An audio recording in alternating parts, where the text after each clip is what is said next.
Okay, we're gonna drop this knowledge 9 minutes at a time. I'm gonna watch the clock. You guys listen to me. It's real simple. Look, let's talk about racism and race and culture and nationality and the difference between those three things.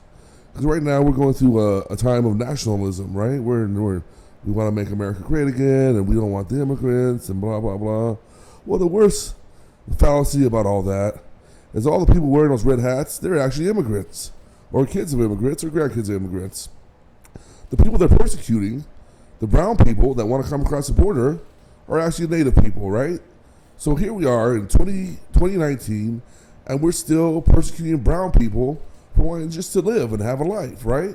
Look, the Mexicans and the Indians didn't draw these borders. The U.S. drew the borders, right? U.S. drew all the states and divided up the states.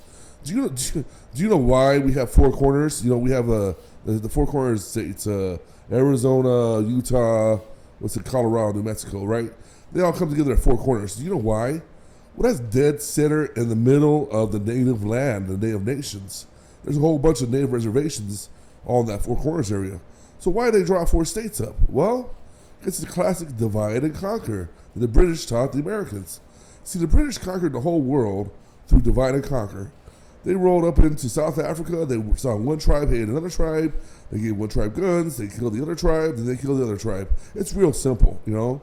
You roll into India. You realize that this caste is like that caste. You give one caste guns. They kill everybody. And then you kill that caste and you subjugate everybody.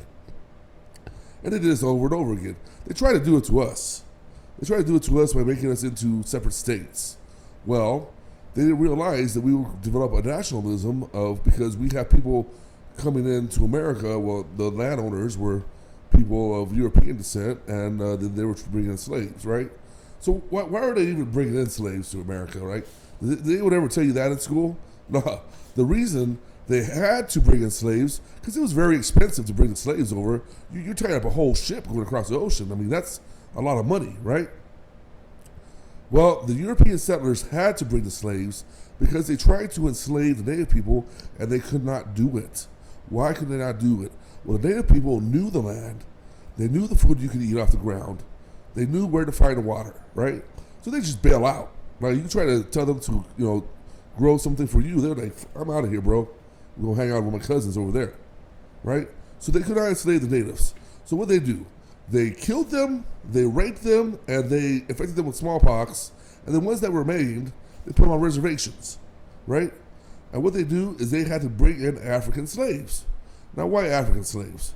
Well, I don't know exactly why, but it was really simple because Africa is close to South America, and you could just go there and round up a bunch of, have one tribe like kick another tribe's ass, and then take the women and children and the weak guys and march their asses to a boat and throw their ass in a boat, and then across the ocean. Now I don't know what the food was on the slave ships, but I don't think it was a fucking Carnival cruise. It definitely wasn't a Carnival cruise, right? They didn't have no buffets.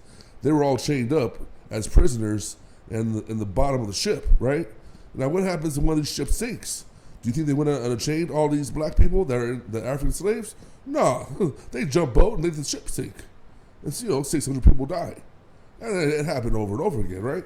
So the people that survived the march across the desert and then on the boat, and then they get them into town. Now, mind you, by the time these ships got into town, they stunk really bad, right? Because you got 600 bodies on there that have been eating and crapping themselves for 3 months, okay? So imagine if you were sitting in your own crap for 3 months. And then they get you off this boat, you're in a new land with new types of plants that you've never seen before, new types of people you never saw before, and then they put you up on auction and they sell you like an animal, right? Actually, they treat the animals better because they're going to eat the animals. They're selling the black slaves like I don't know, like a subhuman or something. All right, so they had to bring in the slaves, right? And the slaves built everything. I mean, all of our big cities on the East Coast were all built with slave labor. I mean, come on, who built them? It wasn't the landowners that built the freaking buildings.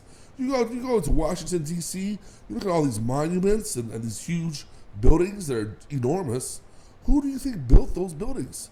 Slaves, slave labor. So the foundation of our whole nation is built upon slave labor, so it's corrupt, right? If you build something on ill-gotten goods, it's corrupted. The whole thing is corrupt. Now they can try and whitewash it as much as they want. Oh, manifest destiny, and this is God's land. Well, you're not treated like God's land because you bring in slaves. Okay, so then they figured out that was probably not the best thing to do, and we had a war about it. I mean, we actually had a war where like 400,000 Americans died back in the day when there was less people, right, over the slaves. I mean, that's how bad they wanted to have the slaves, right? So, okay, so supposedly there's no more slavery, right? But there is.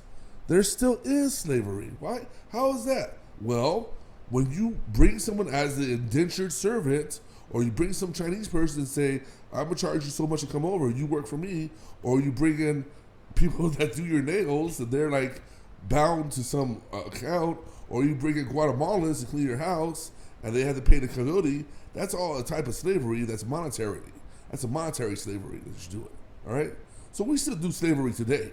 Don't pretend we don't do slavery. It's just not overt, but there's sex slaves and there's the people that cut your food up and the people that plant your food. Hey, let me tell you something. All the food that we eat in America is basically Mexican food, right? Because it's Mexicans growing it, picking it, cleaning it, and cutting it up and putting it in a package for you. So when you get that chicken that's all cut up and nice, ready to go, that's not how chickens come. Chicken comes with feathers and guts and blood. So where'd all the feathers, guts, and bloods go? Oh, some Mexican cleaned it up for me, and all I have is chicken sticks or chicken nuggets. Hey, dude, there's no nugget on a chicken, dude. I've seen lots of chickens. None of them have nuggets, dude. They have chicken legs, chicken breasts, whatever. So what I'm saying is, we are all eating the benefits of slavery. When you go buy a Hershey candy bar for what, $1.50 now? When I was a kid, they were 35 cents, but $1.50 for a Hershey candy bar. Did you know that all the chocolate that we eat, is picked by little kids? They have to. Little kids have to pick the beans because they're small. An adult-sized hand is not good at picking beans. So they employ little kids. Now let me ask you, do you think these kids are getting minimum wage? Well, let me give you the answer. No, they're not. They're being paid pennies for pounds of cocoa beans. And guess what? They never get to taste chocolate. The kids that pick your coffee, your cocoa beans, never have tasted chocolate in their lives. Ever. They don't let them. Okay? They could, but they don't. So if they were to pay those kids a real wage, like a minimum wage, your candy bar would be like $10 a candy bar. How about that? Would you still eat that candy bar if it was $10? Yeah, you would. You would because it's good. And that's the whole thing. Why is it only $1? Because we're not paying the people who are doing the work. And this is for everything. I'm talking everything. Your goods from China, your clothes from India, anything you make, all capitalism is based on screwing somebody. Somebody gets screwed in capitalism, right? Somebody's left holding a bag, it's not good. And that's the problem with our whole system. It's all based on either slavery, overtly slavery, or slavery from monetary slavery, or slavery of the mind, and that's the worst kind. And I have 30 seconds to break this down, so check it out. Tribalism. What are tribes? My football team is my tribe. My religion is my tribe. My state is my tribe. My fraternity is my tribe. We're all being broken down into tribes. Why? Because they don't want us teaming up. They don't want us all getting on the same team. Because if we all turn off football on Sunday and we all turn off the race day and we all sat down and really thought about what's going on, I think we wouldn't be so happy about how things are being run. I think we might want to change. And it's all over. And boom.